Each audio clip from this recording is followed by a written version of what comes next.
Right, so this is to Dr. Twigs. I want to say thank you. I haven't put any negative things really out about you. This is the condition of, this is our storage area here. Big bag of dog food. We're still being good stewards of your property. And I don't know what set you off and made you come here and want to kick us out. I figure maybe me talking about my dental issues on the podcast, maybe my brother, I don't know, but I told you the truth. My brother is trying to take everything from me. My brother is not being good. So, Angola, say thank you. Thank you. Okay, Abby, say thank you. Thank you. We look a little rough, but we're still alive. And the dogs say thank you too. Say thank you, guy. So please consider being patient with me. I don't want to create negative karma, and I don't want to be speaking against you and your dentistry. I'm really grateful for you being the person that you are, or the person that I think you are.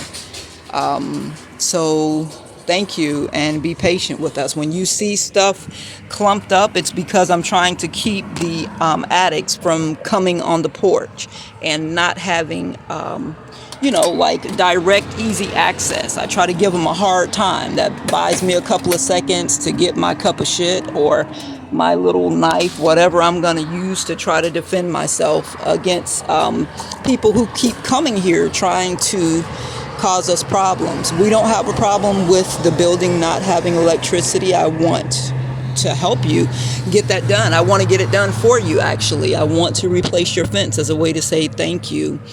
The money hasn't come. My income taxes, they have completely stolen my identity. I have tried to explain that to you.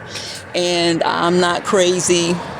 I'm not an addict. I'm not an alcoholic. I'm not a prostitute. I've never engaged in any of those things.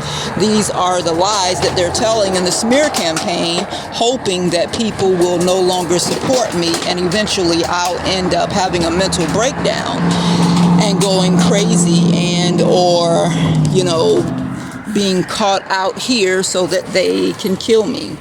And I'm doing everything in my power to keep it together so that doesn't happen. I just wanted to say thank you. I am constantly studying in here and trying to keep up on things that matter.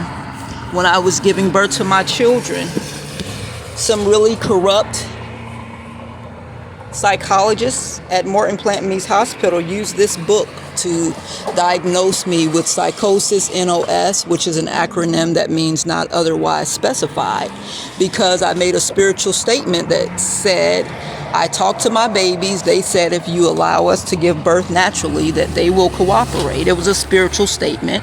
I didn't hear my children's voices, and they said they would wait 20 minutes and not clamp my cord so that I could have, like a partial lotus birth. I wanted to leave the placentas attached and allow my twins, boy a moon, girl a set, to get all of their blood, the oxygen that travels in the blood, and the other very, very essential nutrients. And Dr. Pettigrew and Palamo said they would wait 20 minutes. They lied. They immediately clamped my cords, and I was angry. So I'm laying there with my body cut open saying, remember you said you wouldn't clamp my cord? You said you wouldn't clamp my cord. And they would clamp the cord, show me the baby, and take the baby. Once they forced me to sign consenting to the C-section, they gave me a spinal tap. In like 2 or 3 minutes, it seemed like they were cutting me open. That was at Morton Plant Mease Hospital. This is where my life started to drastically go downhill because of this bogus mental disorder. And I think they Baker acted me, but after me telling my story so many times, they may have rescinded the Baker Act or did something like sealed it or something so that you can't get to it. So a lot of devastating things have happened to me as a result of me trying to be an activist and standing up for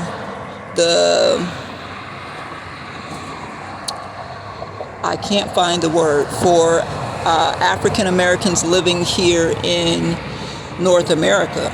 we all agreed that they told us we were going to get 30 acres and a mule. We meaning our ancestors. We didn't get that. We still don't get anything, really. You know, you can go and get food stamps or Medicaid, but if you get Medicaid and food stamps, you get put upon. Did you see the sheriff car just pass? And they do roll through here, but I just feel anxious when I see them, because since I've been in your building, I dial 911 and my call doesn't go through.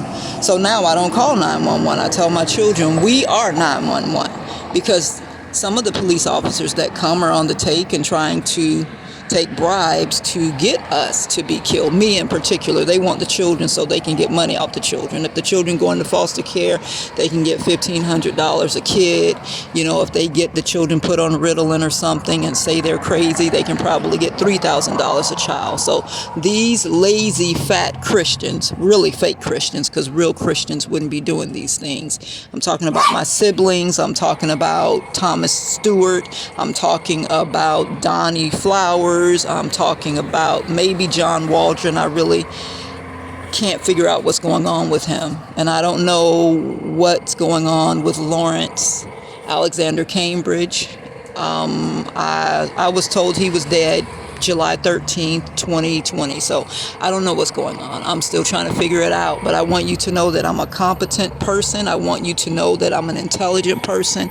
I'm a professional. I graduated from Hillsborough Community College with my AA degree. I graduated from USF with my bachelor's. I started my master's in interdisciplinary sciences education with National Lewis, and I had been working on my paralegal certificate, which Miss Cox, a black woman, helped to block that.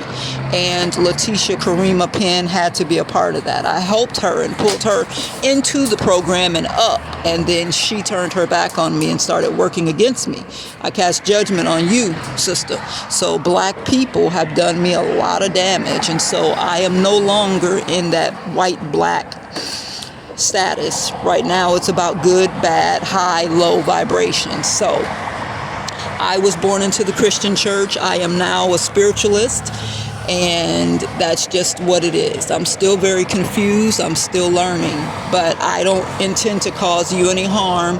I don't intend to cause your business any harm. I was hoping and praying that you would see that helping us to be here would create good karma for you, but you keep listening to some really bad, wayward people.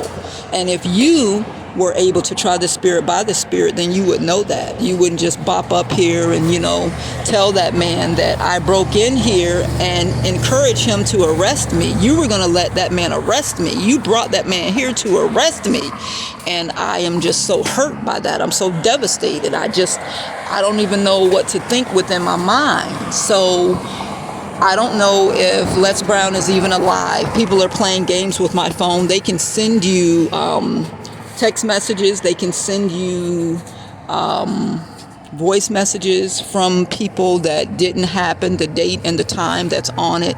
So I don't know the correspondences that I get, if they're real or not. They can take your messages and then call the people back and then rearrange to get the money sent to them. So maybe the money went to one of these doppelgangers, these thieves. My sibling, Donnie Flowers, has taken a lot of money. So there's some more gang stalkers. There's about 50 of them.